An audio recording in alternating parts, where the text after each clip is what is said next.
Today we're gonna install a trailer hitch on my Subaru Forester. Sadly, this is where my truck used to stand until I sold it and decided to go another route. But my need for hauling crap hasn't gone away, so this 2006 Forester's gonna have to do.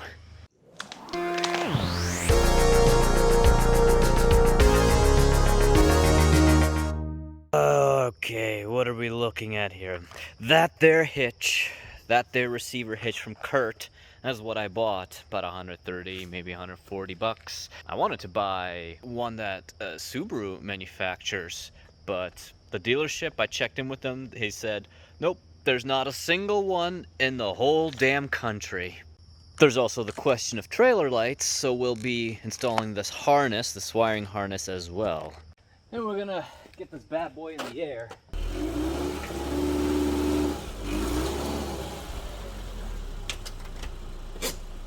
Handbrake up, put it in gear.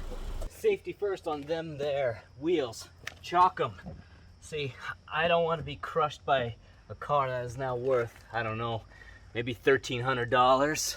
And really, no greater way to measure whether something is worth risking your life for or not than to evaluate it by the dollar amount. In my instance, not willing to die for 1,300 bucks. So, got some stuff to remove. On the passenger side, they say to drop the charcoal canister, and we're going to be reusing these 3 bolts to mount it on the passenger side. Then on the driver's side, so we got this exhaust hanger. It's got 2 bolts. Gonna remove that and remove these 2 bolts. Things first, crusty bolts deserve anti-crust spray. So use your favorite rust release penetrant spray and let them just soak there for a while. I don't know why they call them existing 12mm fasteners, because they are very clearly 17mm. Big difference. Let's try to break them loose, shall we? Breaker bar, 17mm, but I'm gonna cheat. I've got my impact gun here. Let's see how it does. Next up, we gotta remove this exhaust hanger. There's a 14mm bolt. Brief update. That is no nut. That's welded on, so you can only break it loose from this side. And that's the entire bolt. With that, you put it out of the way, remove the 2 bolts holding the bracket that the exhaust hangs off of. So let's try this now. There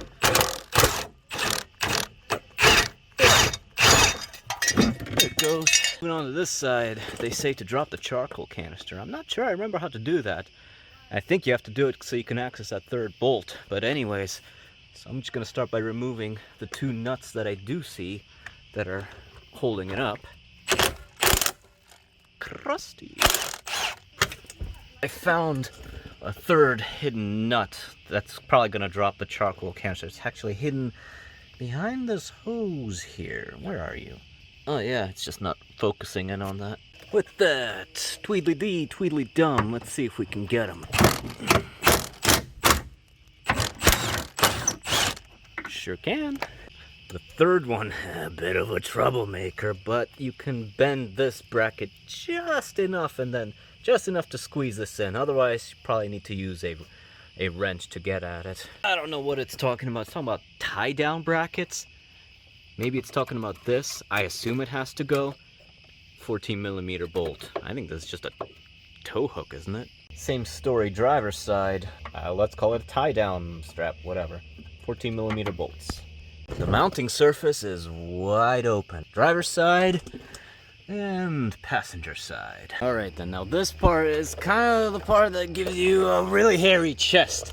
And also the part where the manual said, oh yeah, it's a half an hour to 45-minute job. Yeah, and right, only if you have a lift. So here's what I had to do. I put 2 jack stands up that's currently holding up the receiver.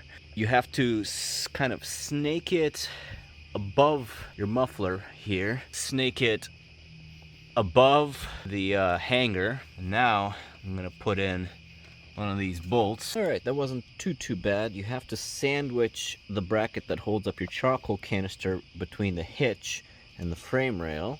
And then I just kind of hand tightened these bolts, and now we need to torque them to 83 foot-pounds or about 111 Newton meters. All right, this thing looking like cash money.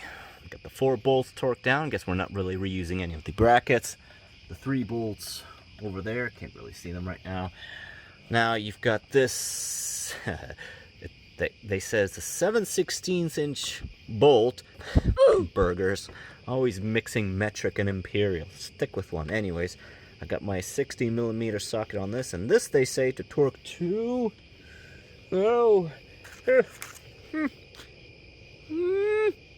70 foot-pounds. Yeah, and that's what's gonna hold up this exhaust hanger. It's gonna do that. And there it is, torqued to 70 foot-pounds. And I'll let you in on a bit of a secret. I actually popped this hanger off the muffler, so I had a bit more maneuverability as I was sliding this in. I'm gonna put the charcoal canister back. All right, we are all dressed up. This is nicely attached, sturdy. We got the charcoal canister back. Remember, 3 nuts, 3 bolts here, 4 bolts there, and the hanger. Okay, but we're not done just yet. We don't want to get hooked by the long dick of the law, so we need trailer lights, and that's where this harness comes in. Fuse, we're gonna start with that. So 10 amp fuse.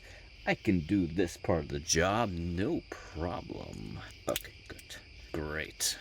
We're off to a good start. Start by finding the magical little harness in here. So I got the rear doohickey lifted up. I removed my storage compartment here. Now if you lift this up, just so, and look behind this flap, there it is. It hides. Very well hidden. Alright. Okie doke. Got it all connected. Only one way to go, really. Next we want to do a nice job. I was wondering what the heck this was for. It's double-sided sticky tape. We're going to attach this bric-a-brac to this sheet metal here. Just tape it. No problemo. Now, what to do with this wire? And here under the spare tire was the sort of thing a young girl like me was really hoping to find, and that's a little grommet through which we can feed this cable through. Sorry folks, my anal retentiveness is kicking in just the tiniest touch, so I think I'm actually going to notch this grommet a little bit. I hope I don't compromise the structure too much with this. Yeah, that'll do. I don't want this cable to fray, you know? Kind of measured out how much slack I want on the outside of the car already. Here I'm gonna just wrap up this section that I'm gonna shove through the grommet in electrical tape. That's just gonna give that a touch extra protection so that it doesn't fray against the sheet metal here in the car. There we go. I'm just gonna leave this. Maybe I'll zip tie it off. I don't want to create a mess or nothing, you know what I'm saying?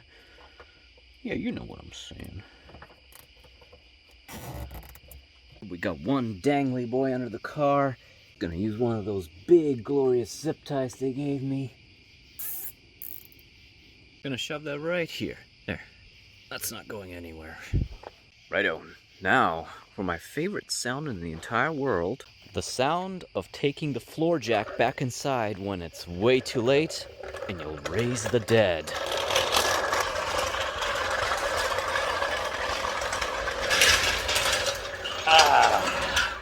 And now we get to enjoy nice love squat and tailgate of car.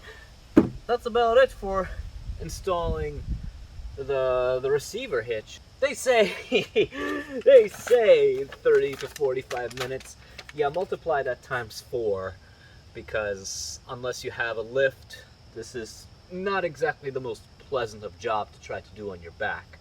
And then it's funny too, because I thought after this, I'm just gonna go straight down to Harbor Freight and collect some Chinesium trailer for $350. Turns out there's a nationwide trailer shortage. Who knew? There's not a single trailer, not of any size, that I can buy in that price range within a 100-mile radius of me. Isn't that crazy? What's going on here? And of course, New England, Massachusetts. You gotta register it before you go get it. So you play the chicken and egg thing. They won't let you take it home unless you have a plate, but you can't really get a plate unless you have the trailer. So you have to go buy the trailer, take a picture, go to the insurance company, go to their RMV, but you can't go to their RMV because you gotta schedule an in-person appearance at the RMV and get your stupid shit in triplicate to show up at their RMV. And then once you're at the RMV, they're gonna be like, no, you forgot this form, so you're gonna have to schedule to come back next month. They somehow managed to make the experience worse. Well, thanks for watching. I hope you learned something, and I'll see you next time.